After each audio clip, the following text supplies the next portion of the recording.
ጤና ይስጥልኝ የተከበራችሁ አድማጮች።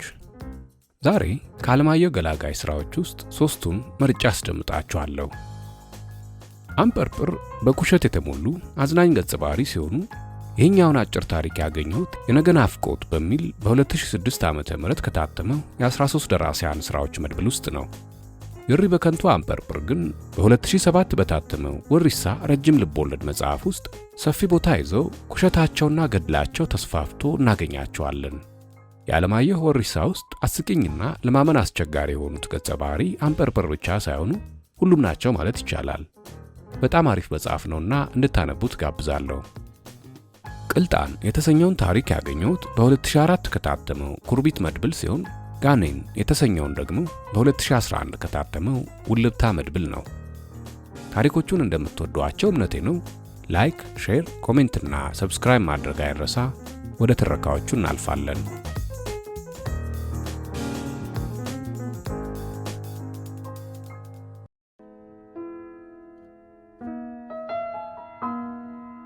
አንበርብር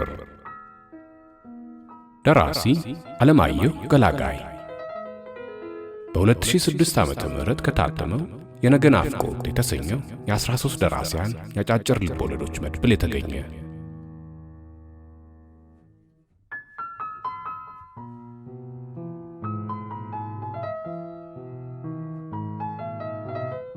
ባለ ራእዩ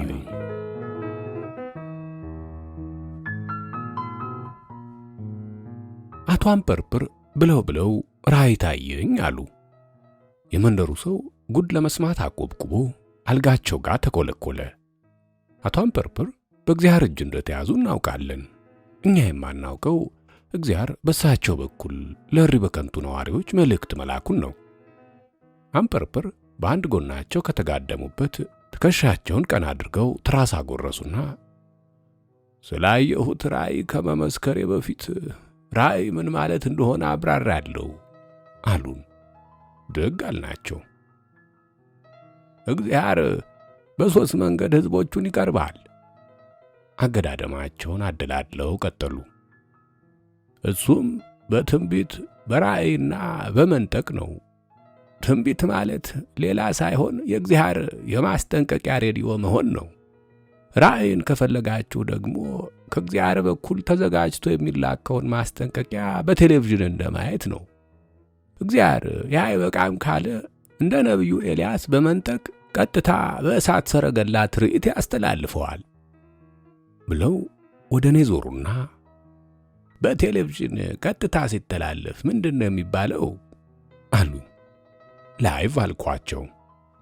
እንዲያ ነው አሉና የእግዚአብሔር ለስላሳ እጅህ እንደምታየው የፈረንጅ እግር ኳስ አይደለም። የሚታይበትን ሰው ይመርጣል።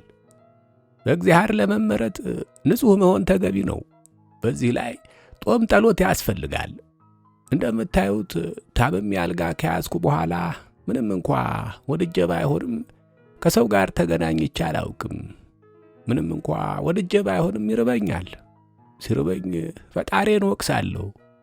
ታዲያማ እግዚአብሔር ታምሜ ያልጠየቃችሁኝን እንደ ሱባኤ አጥቻ ያልበላሁትን እንደ ጦም ያማረርኩትን እንደ ጸሎት ቆጥሮ ራእይ ገለጠልኝ። ሳይታሰብ እልልታው ቀለጠ። በርሶ ጦም ጸሎት እግዚአብሔር ቀረበን፣ ቀርቦንም አዘዘን፣ እንታዘዛለን አለ። አዳሜ ባትታዘዥማ ከጎንሽ ታገኘዋለሽ አሉ አንበርብር። አሁን ወደ ራእዩ ገባለሁ። ቤቱ ጸጥ አለ። እንዲህ ነው አሉና እንደ ተረት አባት አይናቸውን አብዙዘው ቀጠሉ። አንድ የብርሃን ቡልኮ የተጎናጠፈ ሰው የመላእክት ጋሻ ጃግሬዎቹን ይዞ እዚህ እኔ ደጅ እግራዋ ስር ቆሞ ይጠራኛል። ቅዠት ነው አለ አንዱ ልብ ያላልኩት ሰው። የእግዚአብሔር ራእይ ነው ቅዠት? አፈጠጡ አንበርብር። አልተኛው። ቅዠት እኮ ተኝቶ ነው። እንዲሁ ነው በጋድ የታየኝ። ይቀጥሉ አንበርብር አለ። የሴት ድምፅ ነበር። ተውኩት አሉ አኩርፈው። ተለመኑ። በኋላ ያ በብርሃን ድርና ማግ የተሸመነ የሚያበራ ብልኮ የተከናነበ ሰው ሲጠራኝ አመነታው። ና ወዲህ አለኝ። ና ወዲህ አንበርብር፣ አትፍራ፣ ጠሎትህ ተሰምቶአል፣ ጦምህ ተመዝግቧል አለኝ። እነሆኝ አልኩ፣ እንደ ውሻ እግሩ ስር እየተልወሰወስኩ። መቼም ለፈጣሪ ውሻ መሆን አያስንቅም። ብድግ በል ዋሾ አለኝ። የሰፈርህ ሰዎች አንበርብር የሚሉህ ለምን ሆነና አሁን ታስመስላለህ? ቀጣፊ አለኝ። አያችሁ፣ ይሄ ተበስተጀርባዬ የምታሽሟጥጡብኝ ስሜ ሁሉ እሱ ዘንድ ደርሷል። ለማንኛውም አባት አስቸጋሪ ልጁን እንደሚወድ እግዚአብሔር እኔን መውደዱን አሳየኝ።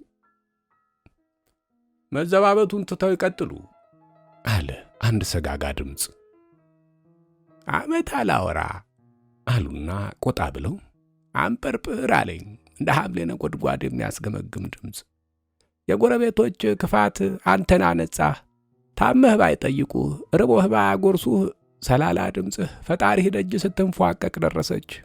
ለማንኛውም አንተም የእግዚአብሔር ሰብል ነህና መታጨጃህ ደርሷል። ወደ እርሱ ትሰበሰባለህ።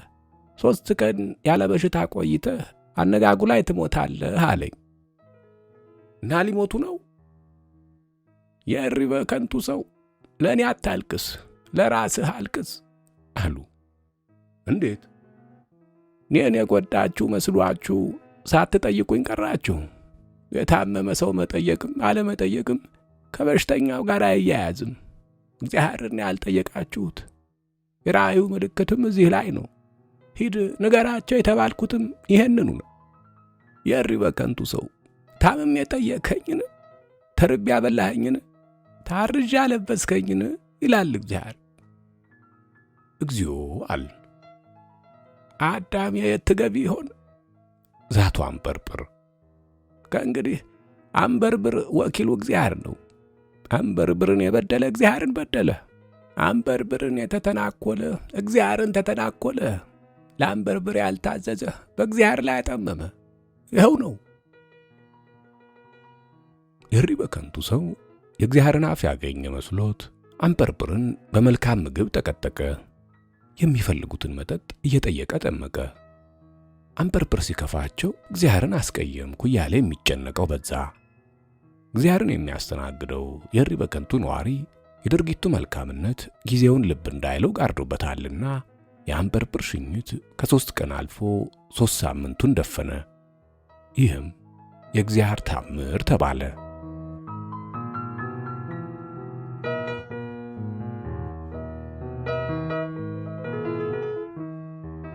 የኪራይ ቤት መዘዝ።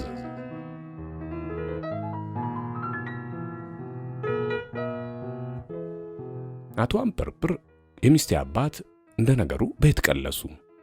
ላዩ ላይም የሚከራይ ብለው ለጠፉ። ይህን ካከናወኑ በኋላ ወደ እኔ መጡ። በኩራት እንደምታየው ከእግዚአብሔር እርዳታ ጋር ይህን ቤት አጠናቅቄያለሁ አሉኝ። በዚህ የሸንበቆ ቤት ሥራ ላይ እግዚአብሔር መሳተፉ እየገረመኝ እሺ አልኳቸው። ቤትን መስራት ብቻውን ፋይዳ የለውም፣ የአውሬ መፈንጫ ነው የሚሆነው። እንዳው እግዚአብሔር ተራድቶኝ ይህችን ቤት አከራይቼ በወር በትንሹ 500 ብር ባገኝ። አቶ አንበርብር 2 ነገር ተሳሳቱ። የመጀመሪያው እግዚአብሔር ተከራይ አፈላላጊ አይደለም። ሁለተኛው ቢነሳ በትከሻ የሚንጠለጠል የሸንበቆ ቤታቸውን በ500 ብር የሚከራይ የለም። ሳልደብቅ ነገርኳቸው። ግድ የለህም አሉኝ። ሾካካ ሰውነታቸውን በተንኮል አሸራመው። ያንተን ያህል ማሰብ አቅቶኝ መስሎህ ነው? ግድ የለህም። ምን አስበው ይሆን? ቤታቸው አፍታም ሳይቆይ ተከራይ አገኘ። ደላላው አካሉ ዲናሞ አንድ የኮሰመነ ተማሪ ይዞ መጣ። ተማሪው ያለው ዕቃ 1 ፌስታል አልሞላም። እረሱ ራሱ ፌስታል ውስጥ ቢታከል አይሞላም። ዕቃው 1 ማዕዘን፣ ተማሪው ሌላ ማዕዘን ላይ ጥግ ጥጉን ያዙ። አቶ አንበርብር የወር ሂሳቡን ተቀበለው ሲያበቁ ይሄ ተማሪ ሳምንት መቆየቱንም እንጃ አሉኝ። ሳምንት ካልቆየ ጥሩ፣ ካልሆነ ግን በ75 ብር የእሱን ትክትክ ወር ሙሉ አልሰማም። አካሉ የድለላውን ለመቀበል እጁን ዘረጋ። ምን አሉ አንበርብር። ዕዳ ስላመጣህብኝ ነው የድለላ የምሰጥህ? ፈተና አሳቆ የጨረሰው እሳት እንዳገኘው ላስቲክ ተኮማትሮ ቢገኝ ተጠያቂም ሆነው እኔ መስሎኝ። እንደውም ይሄ ልጅ አንድ ነገር ይሆንና ተያይዘን እየተመራራን እንገባታለን። ሐሳብ እንደገባው ሄደ። ተማሪው 3 ቀን ሞላው ከትክትኩ ጋር አለ። አንበርብር ትዕግስታቸው አለቀ። አንድ ምሽት ላይ ሄደው አለህ አሉት። አለሁ አለ በትክትኩ ታጅቦ። እኔስ ቦታህን ብዬ ነበር አሉት። እንዴት አለ ግራ ተጋብቶ። ለምን በቅናሽ አከራየሁህ መሰለህ? ሰፈሩ መጥፎ ነው። ጨለማ ላይ አድፍጦ ማጅራት የሚመታ ካልገደለ አይተው አሉት። ተማሪው ትክትኩ ጨመረ። መቼህ ብቻ ከጨለማው አምልጠህ በጊዜ ብትገባ በሩን ሰብረው የተኛህበት እንደ ሙጃ በቆንጨራ ይጨፈጭፉሃል። አንበርብር ዝግግ ያላቸው መሰሉ። ተማሪው ነፍሱ ከትክትኩ ጋር ለመውጣት አሰበች መሰል አፉን ይዞ ተንተከተከ። ወዳጅ ለእኔም ኪሳራ ነው። በ75 ብር አንተን አልጠብቅም። ወር ሙሉ ባይሆን እጠቁማቸዋለሁ። ብዙ ብር አለው እላቸዋለሁ። ይምጡና ይገላግሉኝ እንጂ። አይኑ እንደፈጠጠ ሳይርገበገብ አድሮ ጧት ፌስታሉን ይዞ ሹክክ ብሎ ወጣ። እስካሁን አይኑ መርገብገቡንም እንጃ። ምን አለፋችሁ እንዲህ ያሉ አንበርብር በአንድ ቤት ወር ሳይሞላ ከ3 ተከራይ የወር ሂሳብ በሉ። በመጨረሻ 2 ሰዎች ቤቱን ሊከራዩ መጡ። አንዱ ወጠምሻ ጎረምሳ ነው። ሌላኛው የአንበርብር መንታ የመሰሉ ደቃቃ አዛውንት። አንበርብር ቦክስ ሲገጥሙ ይመስል ከወጣቱ አዛውንቱን መረጡ ኪሎአቸውን። አዛውንቱ ተከራይ ቅልብልብ ናቸው። ቁርጥ አንበርብር በ75 ብር ወር ሙሉ ይህን መቅለብለብ አልታገስም ብለው ገና በ3ኛው ቀን የተለመደ ዘዴያቸውን ለአዛውንቱ አቀረቡ። አዛውንቱ አከራይን በተንኮል እያዩ ደግ ነዋ አሉ። የምገድለው ወይ የሚገድለኝ ስፈልግ የኖርኩ ሰው ነኝ። በትንታ ሞታለሁ ብዬ ሰግቼ ነበር። አይጥ ይመስል በትንታ። በስማ አማተቡ። አቶ አንበርብር መንትያቸውን እያዩ ፈዘዙ። እንዳሉት ቀላል አይደሉም። ተወው፣ ግድ የለም ለኔ ተወው አሉ የሳር ፍራሹ ላይ ተንፈራጠው። እንዴት ነው ተወው? ጠየቁ አንበርብር። እንዴት ከባድ ነው ጃል ይሄ ጭራሮ አሉ በልባቸው። እንደውም አሉ ተከራዩ ጭራሮ፣ እንደውም ሌላ ጠበኛ በማጣት ከርሶ ጋር እንቀያየማለን ብዬ ነበር። ወር ሙሉ ጠብቄ የምገድለው ወይ የሚገድለኝ ባጣ የኪራዩን ሂሳብ አልከፍልም ቤቱንም አልለቅም በሚል አምባጓሮ ፈጥሬ ከርሶ ጋር እንፋለም ነበር። አንበርብር ግራ ተጋቡ። ያኔ እርሶ ወይም እኔ እንዳይጥ በትንታ ከመሞት እንገላገላለን። አንበርብር አዛውንቱን አዩአቸው። ፊታቸው ላይ ቀልድ ማታለል የሚባል የለም፣ እውነት ብቻ። እና ወር ሞልቶ ሂሳብ አይከፍሉኝም አሉ ተስፋ በመቁረጥ። ምን ሲታሰብ አሉ ተከራዩ አዛውንት በአዛውንት ወኔ። አንበርብር ኧረ መላ ፈልግ በሚል ወደ እኔ አዩ። እኔ ጣጣ ውስጥ አይዱሉኝ በሚል ፊቴን አዞርኩ። እንግዲያው የ3 ቀን ሂሳብ ተቀንሶ ገንዘቦ ይሰጥዎታል፣ ይውጡልኝ አሉ አንበርብር። ምን ሲታሰብ አሉ አዛውንቱ ጭራሮ። ያውም ተቀንሶ ቢጨመርም አለቅ። ምን አልኩ ሕፃኑ ጨርቆስ አሉ አንበርብር። ለፍቼ የሠራሁትን ቤት ለአዛውንት ጩለሌ የተዳረገው። እኔ መሃል ለመግባት ሞከርኩ። ታዲያ ምን ይሻላል አልኳቸው ተከራዩን አዛውንት። ወይ መሞት ወይ መግደል አሉ የተቀመጡበት የተቁነጠነጡ። ተወው አውቄዋለሁ አሉ አንበርብር። እስከ ዛሬ ቤተሰብ ሀብት ያላፈራህ ለዚሁ ነው። እኔም ቤተሰብ ሀብት ባይኖረኝ ዛሬ እዚሁ ይለይልን ነበር። አንበርብር ጫን ያለው ሲመጣባቸው ለካ ፈሪ ናቸው ስላሰብኩ በመጨረሻ የገላጋይ ሐሳብ አቀረብኩ። የ2 ወር ኪራይ ይሰጡትና ይውጡ። አልችልም አሉ አዛውንቱ ተከራይ። የ3 ወርስ? አልችልም። የ4 ወርስ እሞክራለሁ። አንበርብር የ4 ወር ኪራይ ላብላብ እያላቸው ሰጥተው ሞገደኛውን አዛውንት ተገላገሉ።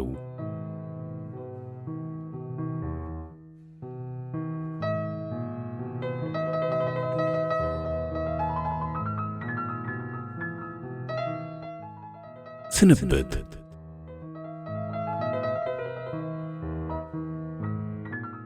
አቶ አንበርብር በጠና ስለታመሙ የበደሉትን ሰው ሁሉ አስጠሩ። ካስጠሯቸው ሰዎች ውስጥ እኔ አንዱ ነበርኩ። በደከመ ድምፅ በድያቸዋለሁ ይቅር በሉኝ አሉ። እኔን ጨምሮ የተበደልን ሁሉ እንባችን አይናችን ላይ ተንቸረፈፈ። ጠጅ ቀጁ ገብሩማ ቢጫ እጁን ቢጫ ፊቱ ላይ ከልሎ ተንሰከሰቀ። ያነባው ቢጫ አምባ ሳይሆን አይቀርም። ገብሩ አሉ አንበርብር፣ በድዬሃለሁ። በዚህ በረጋፊ ጉልበት የተመክቼ ልቡናህ እያወቀ ዘወትር 1 ብርሌ ጠጅ ክድህ ነበር። ይቅር በለኝ። ይቅር ብያለሁ አለ ገብሩ። የተነጠቅኸው ጠጅ ሰማይ ቤት ድኝ ሆኖ ነፍሴን ይለበልባታል አሉ። ያኔ ኡኡ ብለህ በሕግ ይዘህ ብታስከፍለኝ ኖሮ ብነበረበት እማኝ አታጣ። ሳይቸግርህ በጠጅ ድኝ ነፍሴን ለበለብካት። የእሳት ዕቁብ አጠጣኸኝ። የእሳት ዕቁብ ጠጣና። ድንገት ብልጭ አለባቸው። ቢሆንም አልተቀየምናቸውም። አብ ፍቅር አሉኝ። እነሆኝ አንበርብር አልኳቸው። ስሜ አንበርብር ነው አንተ ከንቱ አሉኝ። ድንግጥ አልኩ። ያም ሆነ ልጄን አጭበርብሬ ድሬልሃለሁ። እርግጥ ተጠቅመሃል። ታዲያ እግዚአብሔር ማጭበርበሬን እንጂ መጠቀምህን አይቆጥርም። ነፍሴ በአንተ የተነሳ ለእሳት ትዳራለች።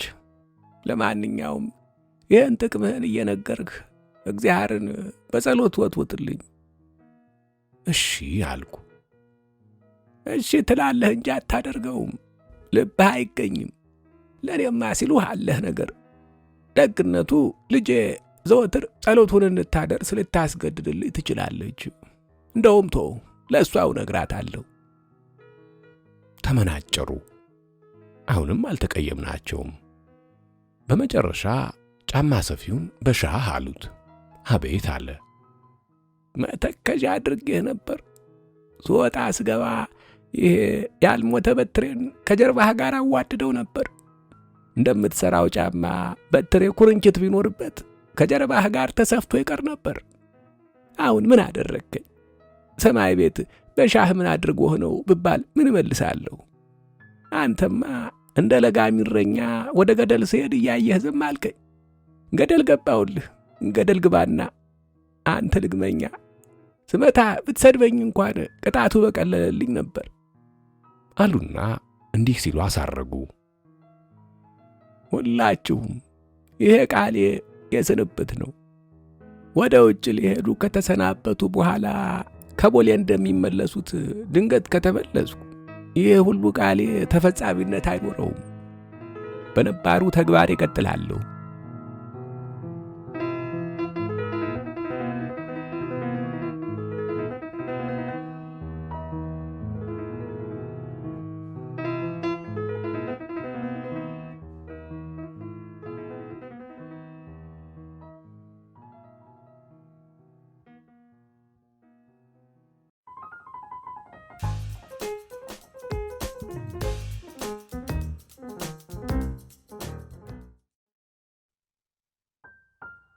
ቅልጣን።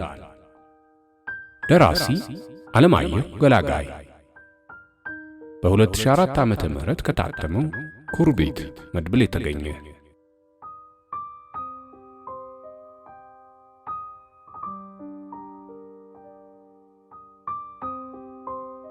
ምን እንደሚያማስለው ሳይታወቅ ሰው ሁሉ አደባባዩን ይሽከረከራል። ዑደቱን ከአራቱም አቅጣጫ የሚቀላቀለው ሰው ወደ አሻው የሚሄድ ሳይሆን በሽክርክሪቱ ተጠልፎ የቀረ ይመስላል። የ4 ኪሎ ሐውልት ቀጥ ማለቱን ትቶ የትምህርት ሚኒስትርን ሕንጻ ቢደገፍ አማስሎ አረፍ ያለ ወጥ እንጨት በመሰለ ነበር። የሚያቸፈችፈው ዝናብ ሽክርክሪቱ ላይ የሚነሰንስ ብትን ሽሮ መስሏል። አፍንጫውን ወደ ቤተ መንግሥቱ አቅጣጫ ተክሎ የሚያነፈንፈው ሚኒባስ ታክሲ አልሞላ ብሎ እያዛጋ ነው። እንደ መሄድ እየቃጣ መለስ ይላል። ገባሁና ቁጭ አልኩ። ከወደ አደባባዩ ሽክርክሪቱ የተፋቸው አንዳንድ ሰዎች ቢመጡም አቅጣጫችን ከአቅጣጫቸው ስላልገጠመ ቆም እያሉ ሌላ ታክሲ ይጠብቃሉ። ሲመጣ ይሮጣሉ። ካሳንቺስ 22 አዞ አፉ ወያላ እስከ መንጋጭላው ተበልቅጦ ሲጣራ ኑ ላንቃይ ስር ከዝናብ ተጠለሉ የሚል የአውቶቡስ ፌርማታ ይመስላል። ሰው የማይገባው ሰፊ አፉን በመፍራት ይሁን ስላስቤ ተነጫነጭኩ። እንዳጠዳደፌ ቢሆን ፊት ለፊት ከተከለከሉት ላዳ ታክሲዎች አንዱን ኮንትራት ይዤ በተፈተለኩ። ግን የሂሳቡ ቆንጣጭነት እያስፈራራኝ አልደፈርኩም። ካሳንቺስ መናሪያ 22 ፌርማታ አፍ አልኩኝ። አንድ ወንድና አንዲት ሴት ተጣብቀው የተወለዱ መስለው ድንገት ዱብ አሉ። በማማሲያው ግፊት የተፈናጠሩ ጓጓላ ሽሮዎች ሆኑ። የሚኒባሱን አለመሙላት በማየት ይመስላል በሩ ላይ ቆመው የሚያልቅ የማይመስል ወሬያቸውን መሸርከት ያዙ። ለዝናቡ ደንታ የሰጣቸው አይመስሉም። ለሰው ደንታ የሰጣቸው አይመስሉም። ኧረ እንደውም ለፈጣሪም ደንታ የሰጣቸው አይመስሉም። ከሁኔታቸው ፍቅረኛሞች መሆናቸውን ተረድቻለሁ። ሴቷ ሁለት እግሯን ይዘው እንደዘቀዘቋት ሁሉ ደሟ የተከማቸው ፊቷ ላይ ነው። ወንዱ ጭልፊት ፊት ነው። ግንባሩ ጠቦ ጠቦ የአፍንጫውን አቅጣጫ ይይዛል። ቅንጡ ላይ ያፈጠጡ ደም ስሮች ይታያሉ። ልጅቷ የነተበ ሸሚዙን እየነካካች ተለጥፋ ታወራለታለች። ፍቅር ያዘን ብሎ የምን ደንበር ገተር፣ እኛም አንድ ሰሙን እንዲህ አድርጎን ነበር አልኩ በልቤ። አሁንም ጭኮላዬ ለሌላ ሳይሆን ሳልጠግበው ለተቋረጠ የጫጉላ ወሬ ነው። የሞላ ካሳንቺስ 22 ስለምን ይሆን የሚያወሩት? ከልብ ታወራለች፣ ከልብ ያዳምጣታል። እኔ ከኔ እንደተረዳሁት የፍቅር ወግ ምንም ውስጥ የማይገባ እንቶ ፈንቶ ነው። ግን ከየትኛውም ወሬ በላይ በስሜት የተሞላ። እሱ ጸጉሯን ይነካካል፣ እሷ ሸሚዙን ትነቅሳለች። እግራቸው ስር የሚያቸፈችፈው ዝናብ ከመሬት ጋር ሲጋጭ የአሸን ክንፍ ይመስላል። የሚያወሩትን ማዳመጥ አጓጓኝ። አንቀሳቅሰው ወያላው ሹፌሩን ያዝዛል። ሄደት መጠት በል ነው። የማይተዋወቅ ድንገት የተገናኘ ነው ስለ ኑሮ ውድነት የሚያወራው። ፍቅረኛሞች መረጃ አልባ ወሬን የሚሸረክቱት። ፖለቲካ፣ ፍልስፍና፣ ሃይማኖት ርዕስ ቢሆኑም የሚደመጠው በወሬው መካከል የሚተላለፈው ስሜት ብቻ ነው። ሴቷ ወፍ እግር ናት። እሱ ድፎ ከመሰለ ጫማ ውስጥ የብልቃጥ ቂጥ የሚያክል በጠፈጠፍ የተቀቀለ አውራ ጣቱ ብቅ ብሏል። ወያላው ውስጡኑና አውሩ አላቸው። ማሞያ ሊያደርጋቸው እንደሆነ ገብቶኛል። እሷ ናት የምትሄደው አለ ወንዱ። እኮ ውስጡኑና ሲሞላ ደስ ብሎኛል። የጫጉላ ወሬ እስኪደርስ የእነርሱን በታሃይ ፍቅር ማቀሻ በለመኮንኮም መጥተው ከኔ ፊት ተቀመጡ። ወንዱ እንደ ማኮብኮብ ብሏል። ካሳንቺስ 22 የወያላው አፍ ማጅራቱ ላይ በነጥብ የተለያየ መሰለ። ያቺ ነጥብ ብትጣስ ካፉ በላይ ያለው የጭንቅላቱ ክፍል እንደ ኮፍያ ወልቆ ወደ ኋላ መውደቁ ነው። ፍቅረኛሞቹ ላይ የጣልኩት ጆሮዬ ምንም ይዞ አልተመለሰም። ማጉተምተም ብቻ ነበር። ነገር ግን እግራቸው እርጥብ ኖሮ ታክሲው ውስጥ ሰዎች ገባ ገባ ማለት ጀመሩ። እንዲህ ያለው ሁኔታ ለፍቅረኛሞቹ እንደ ድለቢስነት ይቆጠራል። መለያየትን ያውጃል። ካንቺ ቀድሜ ደርሳለሁ ይላል ወንዱ። ለቀጣዩ ቀጠሮ መሆን አለበት። ካሁኑ ወደ ቀጠሮ ቦታ መሄድ ይጀምር ይሆናል። ግንባሯን ሳማት። የረጋው ደሟ በሐፍረት ፊቷ ላይ ገነፈለ። ሰዎች ይገባሉ። ሚኒባሱ እንደ መሙላት ብሏል። ከኋላ የጎደለውን ሰው ልቆጥር ዞር ስል የሰው ሁሉ ቀልብ ፍቅረኛሞቹ ላይ መሆኑን ልብ አልኩ። እነሱ እንደ አበባ ይታያሉ እንጂ አያዩም። ቀልብ ይስባሉ እንጂ ቀልባቸው ለሌላ አይሳብም። ወያላው ሚኒባሱ ላይ ወጥቶ በእግሩ ወለሉን እየደበደበ በብልቅጣፉ ይጮሃል። ወንዱ በወያላው ጀርባ በኩል ተሸማቆ ከታክሲው ወረደ። ቀልቡ ሁሉ ከኛ ጋር ነው። በድኑን እንደቆመ ኪሱን ፈታተሸ። የተጣጠፈ ብር አውጥቶ በመነጣጠል ሁለት መሆኑን ካረጋገጠ በኋላ ወደ ወያላው ዘረጋ። ስጋውን ቆርጦ የመስጠት ያህል ሆኖ ተሰማኝ። ወደ ፍቅረኛው ጣቱን ጠቁሞ መልሱን ስጣት አለው በኩራት። የት ነው የምትሄደው? 22። ታዲያ ምን መልስ ነው? እንደውም 40 ሳንቲም ጨምር።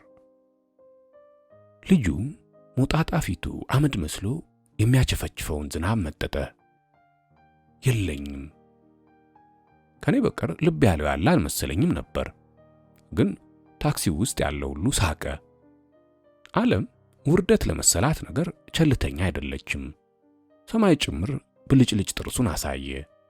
ዷ የሰማይ ሳቅ።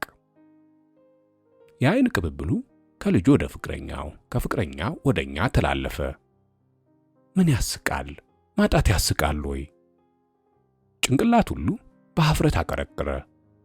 እኔ በበኩሌ ቀና ማለት ተሳነኝ። ልጁ እንደ ጥላ የቤተ መንግስቱን አቅጣጫ ተከትሎ ውልብ ሲል ታየኝ። በደንብ ሳቁ።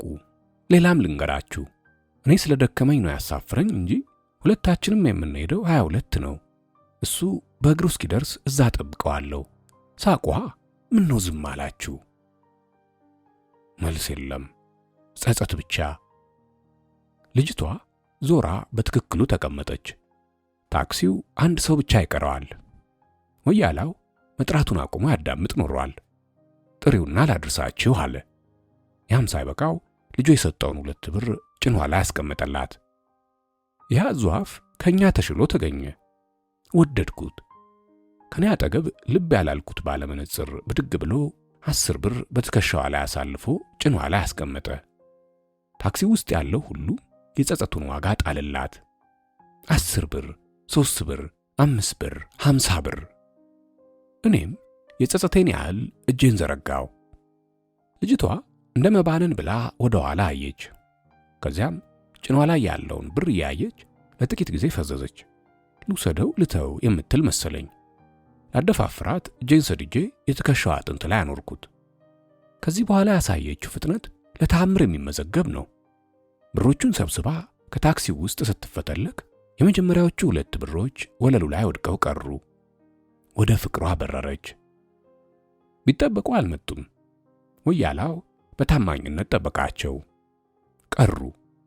የወደቀውን 2 ብር ወያላው ሌላ ያጣ እንዲያሳፍርበት በሙሉ ድምፅ ተወስኖ ተሰጠው። በጎደለ ሞልተን ተንቀሳቀስን። ለጥቂት ጊዜ ጸጥታ ሰፈነ። ልጆቹን ለጫጉላ ወሬ አሰናዳቸው ጀመር።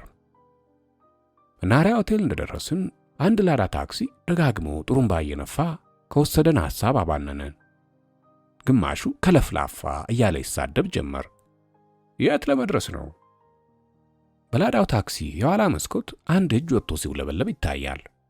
ሰው ሁሉ ቀልቡ ለታክሲው ተስቧል።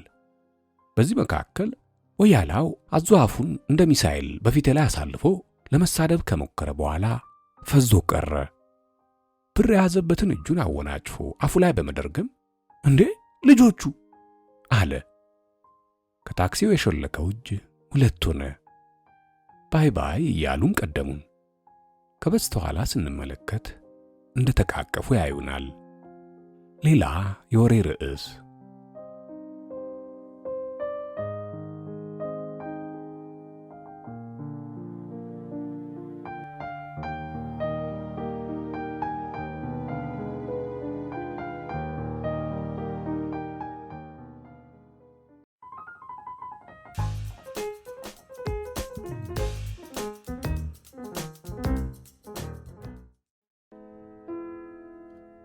ጋኔን። ደራሲ አለማየሁ ገላጋይ። ውልብታ በሚል ርዕስ በ2011 ዓመተ ምህረት ከታተመው መድብል የተገኘ።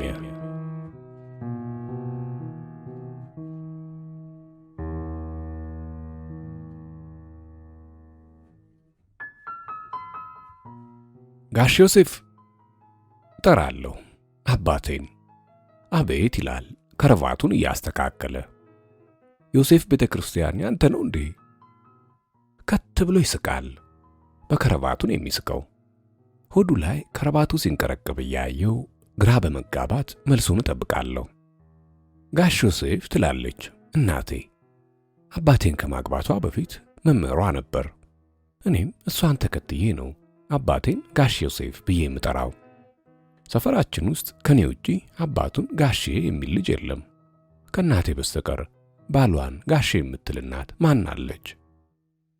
ነይ የልጅሽን ጉድ ስሚ፣ ዮሴፍ ቤተ ክርስቲያን ያንተ ነው ወይ ይለኛል። መልሽለታ። ኦ እጅግም መቀደስ የተኛ ሰይጣን ለመቀስቀስ። ቤታችን ለቅዱስ ዮሴፍ መቃብር ጀርባውን የሰጠ ተጎራባች ነው። ብዙ ጊዜ ወላጆቼ መኝታ ክፍል ገብቼ በመስኮት የመቃብሩን አኳኋን እቃኛለሁ። ጠዋት ከሆነ አካፋና ዶማ የያዙ ሰዎች በጨረር እንዳሸበረቁ የቀብር ስፍራውን ሲያሰሱ እመለከታለሁ። ረፋድ ላይ የተመረጡ መሬቶች ሲቆፈሩ ዶማው ጨረሩን ግማሽ ለግማሽ እየቀረደደ መሬት ላይ ሲተከል ባንክሮ አጤናለሁ። አካፋዎች በጨረር የተለወሰ አፈር አፍሰው ሲበትኑ የላመ ወርቅ የረከሰ ሆኖ ይሰማኛል። ተስያት ፀሐይ ትገርና በጭርታ ታጅባ አስፈሪ ዓለም ትፈጥራለች። የተማሱት ጉድጓዶች አጠገባቸው ቦርጫም ሰው የተንጋለለ መስሎ አፈራቸው ይከመራል። ጭር ይላል። ወፎች እንኳን አይታዩም፣ አይሰሙም። በተስያት ምን የሚታይ ነገር አለ ልጄ? ትላለች እናቴ በፍርሃት ፊቷ ተለዋውጦ። በተስያት ሰይጣንም ይጻረራል እንጂ ምን ይገኛል? ዝጋ እሱን መስኮት። 9 ሰዓት አካባቢ የሚያረግዱ ለቀስተኞች ብልጭልጭ ጨርቅ የተጣለበት አግዳሚ ነገር አሸክመው ይመጣሉ።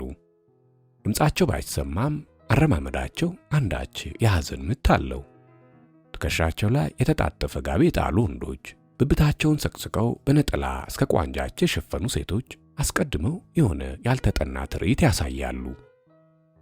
ያ አግዳሚ ሳጥን ብልጭልጭ ጨርቁን ተገፎ ወደ ተዘጋጀለት ጉድጓድ ይከተታል። ይህን ጊዜ ጉድጓድ ውስጥ ሆነው ከሚቀበሉት ሰዎች መካከል ሰይጣን ይኖር ይሆን?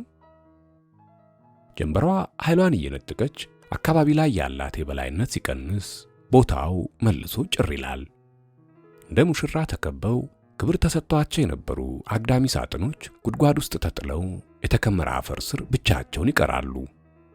አንዳንድ አልፎያጅ እንግዳ ሰዎች ከአበቦቻቸው ላይ መዘው በክምሩ አፈር ላይ የአቋራጭ መንገድ ለመፍጠር ይሞክራሉ። እነዚያ የቀብር ስፍራ የሚያቋርጡ አልፎያጆች መካከል እኔ አለሁ። የተከመሩ ትኩስ መቃብሮች አፈሮቻቸው ሲረገጡ መሸከም ተስኗቸው እየሰመጡ ጫማ ላይ ተላከው ይቀራሉ። ርካሽ ቀለም የተነከሩ የመሰናበቻ መናኛ አበቦች በመቃብሮቻቸው ወረቀት የተሸፈነ ጭድ ላይ ተሰክተው ጊዜያዊ ድምቀት ያስተናግዳሉ። እናትህ ጓደኞቼ ያስደነግጡኛል። በመርበትበት ወደኛ ቤት የጓሮ መስኮት እመለከታለሁ። እናቴ ሳትሆን ለዝንተ ዓለም የቆመው የራሴ ምስል ነው በተከፈተው መስኮቱ ላይ ተጥዶ የሚመለከተው። እኔ እዚያ እዚህ፣ እዚያ እዚህ፣ እዚያም እዚህም፣ እዚያም እዚህም። መቃብሮች የሞቱ ሰዎች መኖሪያዎች ናቸው። ኑሮ ደግሞ ፉክክር ግዱ ሳይሆን አይቀርም። እኛ በየቤቶቻችን ግዝፈት እንደምንወዳደረው ሁሉ በመቃብር መኖሪያዎቻቸው መበላለጥን ለማሳየት የሚጥሩ ሙታን ይታዩኛል። ግዙፍ መስቀል፣ የድንጋይ የእብነ በረድ ትንሽ የሲሚንቶ መደብ፣ አንዲት መናኛ የላሜራ መስቀል ላይ የተጻፈ የሟች መረጃ፣ ጥንቅቅ ብሎ በጥበብ የተሰራ የእብነ በረድ መልአክ። እናትህ ይላል ባሻዬ። አባቱ ሻምበል ባሻ ዘለቀ ያገኙትን ሁሉ ባሻዬ ስለሚሉ ነው ልጃቸውን ባሻዬ የምንለው። ባሻዬ እንዲህ አይነት ቀልድ አልፈልግም። ጊታሬ ከት ብሎ ይስቃል። ጊታሬ የተባለው ሆዱንና ደረቱን በሁለት እጁ ደጋግሞ ስለሚያክ ነው። በአንጻራዊ የኛም መስኮት ከሚያሳይ ቦታ ለመሰወር ፈጥናለሁ። ጊታሬ ቅኝትህን ቀይር እለዋለሁ በተራዬ ለማብሸቅ። ለጊዜው በድንጋጤ ሆዱንና ደረቱን በልብሱ ማከክ ያቆማል። ባሻዬ ይስቃል። ባሻዬ ዱርዬ ሆንክ፣ ባሻዬ ፓስቴ በላ። አባቱ ሲገርፉት እንደሚሉት ድምፄን አስመስዬ አበሽቀዋለሁ። አባትህም ቢሰድቡብህ ትወዳለህ ይላል ለማልቀስ እየዳዳው። ጊታሬ ነገር ወደ ባሻዬ ሲዞር ተረጋግቶ ሆዱንና ደረቱን ማከክ ይጀምራል። አሁን ላይ ሆኜ ሳስበው የልጅነት ዘመናችን የተፈጥሮ ተራዳይነት ያለው የተንቆጠቆጠ ባለብዙ ቀለም ነበር። ክረምት ከሆነ የሙጃ ፊሽካ ሰርተን እንቁራሪቶችንና ወፎችን በዜማ እንፎካከር ነበር። በጋ ላይ ደግሞ መቃ ቆርጠን ወገቡን እንበሳና ጫፉን በስስ ላስቲክ ሸፍነን የራሳችንን የሙዚቃ መሳሪያ እንፈጥራለን። ካልሆነም በደብተር ሉክ ጀት ሰርተን ሲንሳፈፍ እንፈነድቃለን። በመቃብር ስፍራው ሲያልፉ የሚያዩን ትልልቅ ሰዎች ይቆጡናል። በይበልጥ እትዬ ይባቤ ካዩን ትልቅ ግኝት ያደርጉታል። ደብለል እያሉ የዮሴፍ ፉንጋ ጎሽ ጎሽ፣ በዚህ በጠራራ ተልከስካሹ እናትህ እንዴት ልጅ ረከሰባት ጃል። የዮሴፍ ፉንጋ ሰፈራችን ይባቤ ግቢ የሚባለው በእኚህ ሴት ስም ነው። ተወርሶባቸው ነው እንጂ የሁላችንም ቤት የሳቸው ነበር አሉ። ታዲያ እትዬ ይባቤ የባለቤትነት መንፈሳቸው አሁንም አብሮአቸው አለ። ጩኸት ከበዛ ወጥተው ለቅምቃሚ ሁሉ ብለው ጸጥ ያደርጋሉ። ባሻዬ ብቻ ይባቤ እኛ ለቅምቃሚ ከሆን አንቱ ደግሞ ለቃቃሚ መሆኑ አይደል? የለቃቀሙን እኮ እርሶ ኖት ይሏቸዋል። አሁን ሲገባኝ ይባቤ ሲሳደቡ ዝም የሚባሉት ከአገር ቤት የሚመጣላቸውን ጥራጥሬ ለግቢው ሰው በሙሉ ሳይሰስቱ ስለሚያከፋፍሉ ነው። አባቴ እንኳን በጊዜ ወደ ቤት ከመጣ የይባቤ ባቄላ የለም እንዴ? እስኪ አሹቂ ጋሽ ዮሴፍ ባቄላ አልቋል፣ አተር ይሁንልህ ትላለች እናቴ። ይሁን አሹቋን በልተን ስድዋን እንችላለን ይላል ጋሽ ዮሴፍ ከረባቱን ለማውለቅ እያላላ። እኔ እንደ አባቴ አሹቅ አልወድም። ቅቅል አይባል ይቆላል፣ ቆሎ አይባል በውሃ ይቀቀላል። ሲነክሱት ገለፈቱ ተቀቅሎ ውስጡ ደረቅ ቆሎ እየሆነ ስለምቸገር ትቸዋለሁ። አሹቅ ካልበላህ የይባቤ ስድብ አይመለከትህም ይላል ጋሽ ዮሴፍ። እትዬ ይባቤ ስድብ የመሰለ ልጅ ከጥሬ ባቄላ ጋር ተልኮላቸው ኖሮ አንድ ጠዋት ከኛ ጋር ተቀላቅሎ ተገኘ። የልጅነት ሕይወታችን የተቀየረው ይሄ ልጅ ይባቤ ግቢ ከመጣ በኋላ ነው። ለመጀመሪያ ጊዜ መቃብር ይዘነው ስንሄድ አረ ጋኔን እንዳይጻረራችሁ አለ። በዚያው ጋኔን ስንል ሰየም ነው። ጥቁር ነው። ያልተለመደና ግራ የሆኑ ባህሪያት አሉት። አንድ ቀን ዮሴፍ የማርያም እጮኛ ነው አለን። በተለይ እኔ ቱግ አልኩ። አባቴን የሰደበን የመሰለኝ። የማርያም እጮኛ? የመድኃኔዓለም አባት አይደለም አለ ጋኔን። ታዲያ ከበን አፈጠጥንበት። ለሃይማኖት መሞት ጽድቅ መሆኑ ገና ሳይነገረን ጋኔን ማምረራችንን አይቶ አለሳልሶ አለፈን። ሌላ ቀን እንዲሁ በቅዳሴ ሰዓት ከወዲያ ወዲያ ትበሉ አለ። ለምን? መላእክት ክንፋቸውን አንጥፈው ያስቀድሳሉ። ስትዘዋወሩ ተረግጧቸውና ይጻረሯቸዋል። መላእክቱ እንደ ቢራቢሮ ክንፋቸውን ፀሐይ የሚያሞቁ መስለው እንደተነጠፉ ለማየት ሞከርን። የሉም። አንተ ታያቸዋለህ? አላያቸውም። ታዲያ የበቁ አባቶች ያያቸዋል። ጋሽ ዮሴፍ የበቃ አባት ይሆን? መላእክቱን አይቷቸው ይሆን? ልጠይቀው ቆረጥኩ። ያንተ አባት የበቁ ናቸው? እኔ ጠየቅኩ። የበቁ አባቶች አይወልዱም። ምንድን ነው ግራ የሚያጋባን? ካልወለዱ እንዴት አባት ተባሉ? ጊታሬ ጊታሩን እየመታ ጠየቀ። ጋኔን እኛን ማስረዳት ሳይቸገር አልቀረም። እንዲሁ ጋኔን ልዩ ልጅ መሆኑን ያወቅኩት ቅዳሴ ላይ አብሮ መቀደሱን ስመለከት ነው። ከዚያ በኋላ ለጸብ መፈለጌን ትቼ ሁኔታውን ሁሉ በአንክሮ ከታተል ጀመር። አንድ ቀን መሬት ለመሬት እየተንፏቀቀ ነፍሳቱን በአንክሮ ሲመለከት ቆይቶ ድንገት መር ብሎ የጊታሬን ሆድ ገልጦ ተመለከተ። ከዚያ ከአንዱ መቃብር አጥር ላይ አንድ ተክል መዞ አወጣና እንካ በዚህ ታጠብ ይረግፍልሃል አለ። መታጠብ አልወድም አለ ጊታሬ ወደ ጊታር ጨዋታው እየተመለሰ። እንዲሁ ቀባው። እምቢ። አይዞ አረግሬሳ ነው ጉዳት የለውም ተቀባው ከምታካል ነው። እምቢ ሲለን እኔና ባሻዬ ለሁለት ይዘን እንዲቀባ አደረግነው። ቅጠሉ ውሃ የለውም፣ እላዩ ላይ ተረፈረፈበት። ነገ ትደግማለህ። እምቢ። በግድህ አልነው። በነጋታው አዘናክተን ስንይዘው ለዝርፊያ እንደሆነ ሁሉ አለ። በግድ ቅጠሉ ተረፈረፈበት። የተንደበደበው ፍም መስሎ ቀልቶ ነበር። በአራተኛው ቀን ጊታሬ በፈቃዱ በቅጠሉ ታሽቶ አረንጓዴ አሻንጉሊት መሰለ። እንደተሻለው በገዛ እጁ መሰከረ። ካሁን በኋላ ጊታርን የምትጫወተው ለጊታር ካለ ፍቅር እንጂ ተገዳ አይሆንም አለ ባሻዬ። እውነትም ጊታሬ ዳነ። አልፎ አልፎ ለሙዚቃ ፍቅር ብቻ ልብሱን ይዞ ጊታሩን ለአጭር ጊዜ ይጫወትና ይተዋዋል። የጋኔን ሥራ ከኛ ዓለም የተለየና የማይመረመር ሆኖ ይሰማኝ ጀመር። ቀብር ስፍራ ስንሄድ እንደኛ ከመፈንደቅ ይልቅ ሁሉን በአንክሮ ይመለከታል። በተለይ ነፍሳቱ ላይ አይኑን አስጠግቶ ኑ ይለናል። እንንጋጋለን። ይቺ ዘመሚት ናት፣ ይቺ የማርያም ፈረስ ናት፣ ይችኛዋ ደግሞ ምስጥ ናት ይላል። ምስጥ ስንሞት የምትበላን እንበላት። ባሻዬ ትልቅ ድንጋይ ያነሳል። ተዋት፣ ጠላታችን አይደለች እንዴ? የሥጋ ጠላት የለውም። ጠላታችንስ የነፍስ ምስጥ የሆነው ዲያብሎስ። ለመጀመሪያ ጊዜ ቁመቱ ነው እንጂ ዕድሜው ከእኛ ጋር የማይገጥም ሆኖ ተሰማኝ። ሰማይ ቤት የነፍስ ምስጥ አለ እንዴ? እኔ ጠየቅኩ።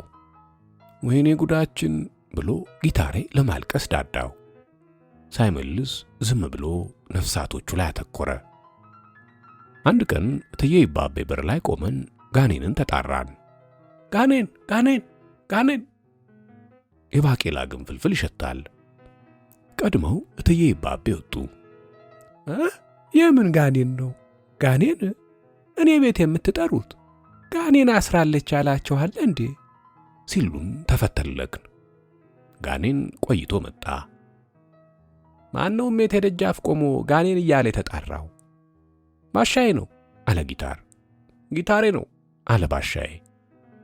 ጋኔንን እስካሳያችሁ ስሜ ዘመራ ነው፣ ዲያቆን ዘመራ አለ። ሰምቼ የማላውቀው ስም ሆነብኝ። ጋኔንን አንተ አይተው ታውቃለህ ስል ጠየቅኩት። አዎ። ጋኔን ሰይጣን አይደለም እንዴ? አንድ ናቸው። እንዴት? እንደ ውሻና ቀበሮ። እና ታሳየናለህ ከፈለጋችሁ? እኔ አልፈልግም አለ ጊታሬ። ፀሐይን እንየው አለ ባሻዬ። የት ይገኛል? እዚህ። እዚህ? አዎ። ቆይ፣ ሰሜን፣ ደቡብ፣ ማዕከል፣ አዜብ በዚህ ነው። ያችን ጋኔን ይወዳታል፣ የቆሻሻዋን ጉብታ።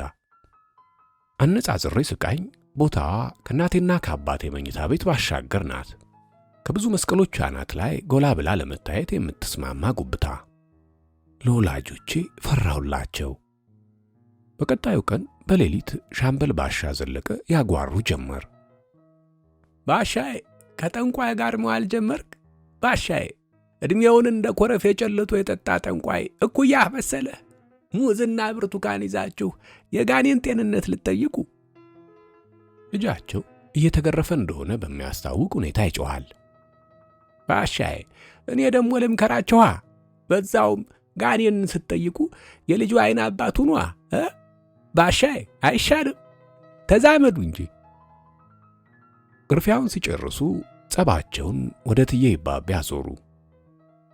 ይባቤ ገና ለገና ቤት ይመለሳል ብለው ጋኔን ጠሪ ጠንቋይ ልጅ አስመስለው አመጡ። በእኛ ልጆች ሊለዋወጡ ቃል አለዎት? ባሻዬን አጥቼ እኔ ዝም እላለሁ ይመስሎታል? አንድ ሳምንት ያህል ጋኔን ተሰውሮ ቆየ። እንደ መጀመሪያው ቀን ድንገት አመሻሽ ላይ ተቀላቀለን። ቀድሞ ያናገረው ባሻዬ ነበር። ዕድሜ ስንት ነው? ብዙ አለ። ለመመለስ የፈለገ አይመስልም። ስንት ብዙ? ዕድሜ አይቆጠርም። አብሮ ጋኔን ይቆጥራል። ቢቆጥርስ? ያጭበረብራላ። አጭበርብሮስ ለራሱ ይወስዳላ። ቁጢጥ ብሎ ነፍሳት መመርመር ተያያዘ። ጋኔንን መቼ ታሳየናለህ ስል የድፍረት ጥያቄ አቀረብኩለት። ከፈለጋችሁ ዛሬ ብሎ አንዲት ምስጥ መንገድ ላይ ተጋድሞ አላሳልፍ ያለ ስባሪ እንጨት አነሳ። ጥሩ እንሂድ አልኩ። እኔ አልሄድም አለ ጊታሬ፣ የለመደበት እጁ በሆዱና በደረቱ አቅጣጫ እየተንቀዋለለ። እኛ እናያለን፣ ከፈለግክ አንተ ተው አለ ባሻዬ። ደስ አለኝ። እንዲሁ መቼ ይኬዳል? ከነፍሳት ጥናት ላይ ተናጠበ። ታዲያ ሲያፈገፍግ ስለመሰለኝ ለማጥቃት ቆረጥኩ። ብዙ ጥያቄ ያሻዋል። ምን ልጠይቃችሁ? ጥሩ። ነጭ ሽንኩርት በልታችኋል? አልበላንም። ቀበርቾ ታጥናችኋል? ቀበርቾ ምንድን ነው? አልታጠንም። ሴት ጋር ሄዳችኋል? ተያየን። ሴት ጋር ደርሳችኋል? ደግሞ ጠየቀን። ግራ ተጋባን። ይህን እኔም አረጋግጣለሁ። ሴት ጋር ማንም አያደርሳችሁ። ድኛ ጭሳችኋል? አላጨስንም። ድኝ ምንድን ነው? ጠልሰም አስራችኋል? ጠልሰም ምን ትሆን? አላሰርናትም አልኩ። ጋኔን ሳቀ ከት ብሎ። ቀጥሎ የሦስታችንንም አንገትጌ እየዘረጠጠ አንገታችንን አየ። አላሰራችሁም ብሎ መሰከረልን። ድርሳነ ሚካኤል ይዛችኋል? አልያዝንም። ነገሩ እየከበደ ሲሄድ ተሰማኝ። ለእምነቱ ለአቡዬ ተቀብታችኋል? አልተቀባንም። ተቀብተን ይሆን? ምንድን ነው? እንግዲያው የጋኔን መሪውን ነው ጭፍራውን የምትፈልጉ? አልገባንም አልኩት። ዋናውን ጋኔን አለቃውን ነው የምትፈልጉ ወይስ ጭፍራ ተከታዩን? ተያየን። ጊታሬ ለመሮጥ ያስበ ይመስላል። ባሻይ ደግሞ ከኔ በላይ ጓግቷል። ዋናውን አለ ባሻይ። ጭፍራው ይሻለናል አልኩኔ። ጊታሬ የሆዱንና የደረቱን ቅኝት አስተካከለ። ዋናው ከሆነ ስርዓቱ ብዙ ነው። የወይራ ልምጭ በግራ እጃችሁ ትይዙና ወፍ ባልቀመሰው ወንዝ ታጥባችሁ አውራ ዶሮ ታርዳላችሁ። ከዛ እኔ ስደግምላችሁ ዋናው ጋኔን ከወንዝ ውስጥ ብቅ ይላል። ጭፍሮቹ ታቦት እንዳጀቡ ሆነው ወንዶቹ ሆ ይላሉ፣ ሴቶቹ እልል ይላሉ። ሁሉም ራቁታቸውን ናቸው። ወይኔ ጉዴ አለ ጊታሬ። አሁን የሆነ ሳይመስሎ አልቀረም። እኔና ባሻይ የእኛን ፍርሃት በጊታሬ ፍርሃት ሸፍነን ሳቅን። ጭፍራው ይሻላል። አባቴ ደብተራ ድንቁ ብርቁ እንደነገሩኝ ጭፍራው ሁለት አይነት ነው። አንዱ በ10 አለቃ ስር ያለ፣ ሁለተኛው አጥፍቶ የተባረረ። ጋኔን ያጠፋል ይባረራል። የአለቃውን ሚስት ሲተነኩስ ያልተባለ ቦታ ሲልከሰከስ ይባረራል። ከወንዝ ወጥቶ መቃብር ስፍራ ይኖራል። እሱን ለማግኘት ቀላል ነው። ሽቶ አምጡ ወሰራ ዶሮ ረዶ አይልም። ሦስታችንም የቅዱስ ዮሴፍን መቃብር ዙሪያ ገባ በፍርሃት ቃኘን። የከሰመው የፀሐይ ሚራዥ የጋኔልን መምጣት የሚያበስር ምስጢር ያለበት ይመስላል። መድኃኔ ዓለም የተሰቀለው በምዕራብ ስለሆነ ሁልጊዜም የምዕራቡን ቀኝ የሰሜኑን ግርጌ ይዞ መቃብር ላይ ቤቱን ይሰራል። ተባራሪ ጋኔን በኩርማን መሬት በጠባብ ደረት ራሱን ወስኖ በሰራት ዳስ ውስጥ ይኖራል። እንዴት? እኔ ጠየቅኩ። አባቴ ደብተራ ድንቁ ብርቁ እንደነገሩኝ የጋኔን ትክክለኛ ቁመት ሰማይ ይነካል። እየጨለመ ጥርሱና አይኑ ብቻ እየጎላ መጣ። አዎ ጥርሱ 10 ሜትር ጥፍሩ 5 ሜትር ነው። የአይኑ መቃድ ከዚህ እስከዚህ ለሰው 3 ዓመት ተኩል በፈረስ ያስገዳል።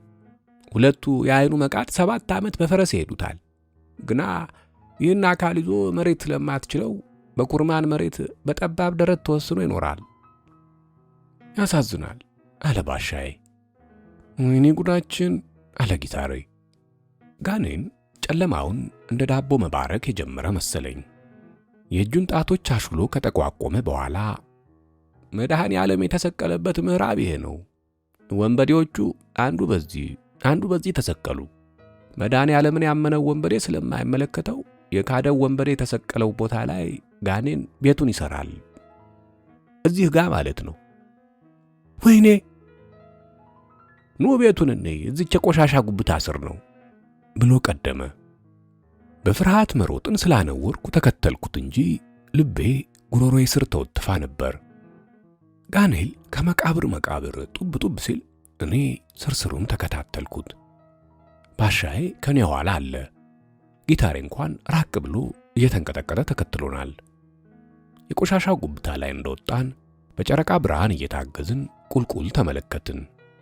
እውነትም የኩራዝ ብርሃን ወገግ ያለበት የላስቲክ ቤት እስራችን ይታይ ነበር። ውስጡ ጭንቅላት ሲንቀሳቀስ ላስቲኩ ላይ አንዳች የሚያክል ጥላ ፈጥሯል። ያው አለ ጋኔን። እኔ በበኩሌ ሰራ ከላቴ ፈሳሽ ሆኖ ቁልቁል የወረደ መሰለኝ። አይኔን እንኳን መጨፈንና መዝጋት አቃተኝ። ጭንቅላቴ ጭው አለ። የአንድ ዱርዬ ጋኔን ራት መሆኔ ነው። የሚያነደው ያ ቁመቱን ተርትሮ ከገሃነም የሚያመጣትን አንድ የተኮነነች ነፍስ ነው። ይህች ነፍስ 100 ዓመት ሳትደክም መንደድ ትችላለች። ጋኔኑ ግን በወር ይቀያይራታል። አያችሁ፣ እሳቷ ልዩ ነች። በዚህ መካከል ጊታሬ እኔና ጋኔንን ገፍትሮ ቁልቁል ተንከባለለ። 2 ጊዜ ብቻ ጉዴ አለ። ቀጥሎ ባየነው ቅጽበት በሁለት የመቃብር ጉብታዎች መካከል የተነጠፈው የላስቲክ ዳስ ላይ ወደቀ። ጥለን ወደ ኋላ እየተደነቃቀፍን ሸሸን። ጊታሬ እዚያው አድሮ ረፋድ ላይ ሲገኝ መላ አካላቱ በድኖ ነበር። ለዝንተ ዓለም ሳይነቃ እሱ ብቻ ያየውን የጋኔን ምስጢር እንዳይናገር ሆኖ እንደፈዘዘ ቀረ። እኔ በቅጣት ይሁን የጊታሬን ቤተሰብ በመፍራት ወደ አያቴ ቤት ተዘዋውሬ ጉለሌ እንዳድግ ተደረግኩ። እዚያም የአያቴ ቤት የጓሮ መስኮቱ ከሩፋኤል ቀብር ስፍራ ጋር ትይዩ መሆኑ አልፌ ያላለፍኩት አንዳች ዕጣ ፈንታ እንዳለ ሆኖ ይሰማኝ ነበር።